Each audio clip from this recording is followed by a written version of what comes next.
In this video, you'll learn everything about the food pyramid. Without further ado, let's get started. So what exactly is the food pyramid? Well, it's a simple visual guide to the types and proportions of food that we should eat every day for good health. Food that contains the same type of nutrients are grouped together on each of the shelves of the food pyramid. This gives you a choice of different foods from which to choose a healthy diet. Using a food pyramid is a tool to follow different dietary guidelines and is a good start in the right direction. It will help you to get the right balance of nutritious food within your calorie range. Now we'll further elaborate on the different layers of the food pyramid. There are 3 layers of the food pyramid, which include 1. The foundation layer, 2. The middle layer, and 3. The top layer. Now let's have a look at the foundation layer. The foundation layer includes the 3 plant-based food groups, which are fruits, grains, vegetables, and legumes. This layer makes up the largest portion of the pyramid, at around 70% of what we should eat. Plant food should make up the largest portion of our diet. Plant food contains a wide variety of nutrients, like vitamins, minerals, and antioxidants. They're also the main source of carbohydrates and fiber in our diet.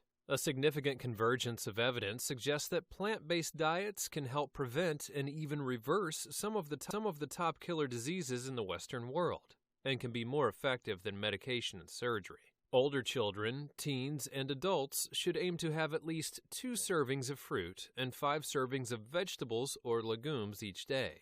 From the grains food group, we should choose mostly whole grains like quinoa, oats, and brown rice, and wholemeal, whole grain, high cereal fiber varieties of bread, crisp breads, pasta, and cereal foods, or over highly processed, refined varieties. Now we move on to the middle layer.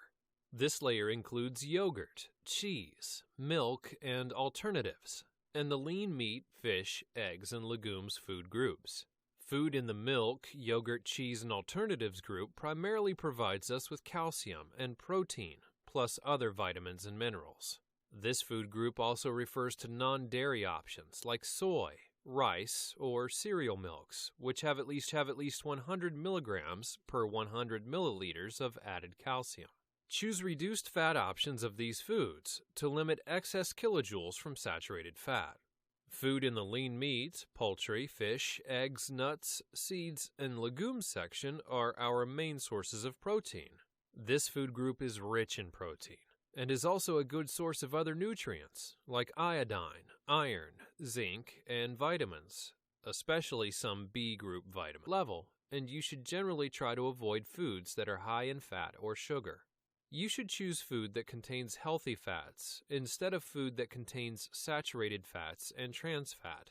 Choose unrefined polyunsaturated and monounsaturated fats from plant sources, like extra virgin olive oil, nuts, and seed oils. Limit the amount of saturated fat that you consume and avoid trans fat. We also get healthy fats from food in other food groups, fats from seeds, avocados, fish, and nuts. We need these healthy fats to support our health and brain function. Healthy eating guidelines.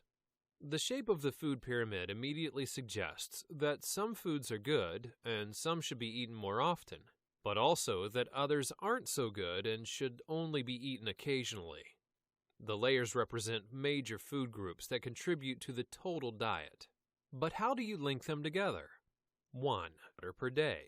This level of water intake balances water loss and helps in keeping the body properly hydrated. The water you consume through food and drinks follows a very precise route to arrive in your cells, of which it is a vital constituent. Therefore, choose water as your main drink and avoid sugary options like soft drinks, sports drinks, and energy drinks. Increase herbs and spices. The use of herbs and spices has been incredibly important throughout history. Many were celebrated for their medicinal properties well before culinary use. If you're looking to round out your healthy lifestyle, you'll want to stock up on the following herbs and spices and use them generously in your cooking, or use them on their own to enhance the absorption and benefits received. Some of the best examples are arrowroot, cinnamon, turmeric, basil, mint, cayenne, dill weed and seed, and curry powder. Limit salt and added sugar. The food pyramid reminds us to limit our intake of salt and added sugar. This means avoiding adding salt or sugar to food when we're cooking or eating, and avoiding packaged foods and drinks that have salt or added sugar in the ingredients. Some suggestions that can help you reduce your salt and sugar dependency include eating more home-cooked meals, choosing frozen over canned, or delaying in salting. Even reducing these by small amounts can make us healthier. And last but not least, there are 5 stages of change that have been conceptualized for a variety of problem behaviors. Each of these stages describes an individual's attitude toward behavior change. Trying to change behavior before one is ready usually results in failure to develop new healthy behaviors. Small steps are the best bet for long-term results. These 5 stages include long-term results. These 5 stages include pre-contemplation, contemplation, preparation, action, and maintenance. Pre-contemplation.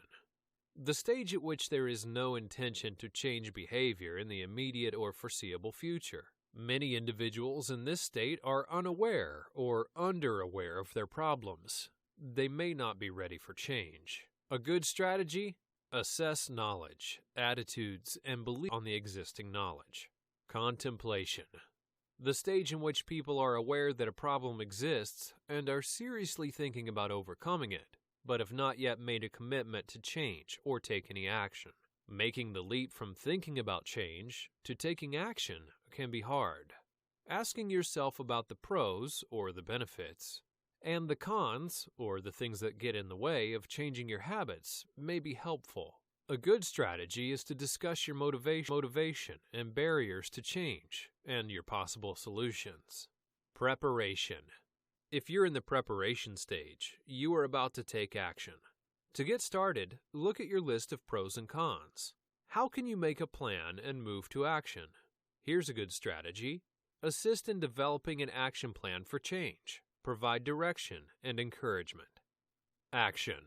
The stage in which individuals modify their behavior, experiences, or their environment in order to overcome their problems. Action involves the most overt behavioral changes and requires a considerable commitment of time and energy. A good strategy? Reinforce decisions for change. Offer continued support and reinforcement for positive changes. Maintenance. Now that healthy eating and physical activity has become part of your routine, you need to keep things interesting, avoid slip-ups, and find ways to cope with what life throws at you. A good strategy? Add variety and stay motivated. Mix up your routine with new activities, physical activity buddies, recipes, rewards, and food.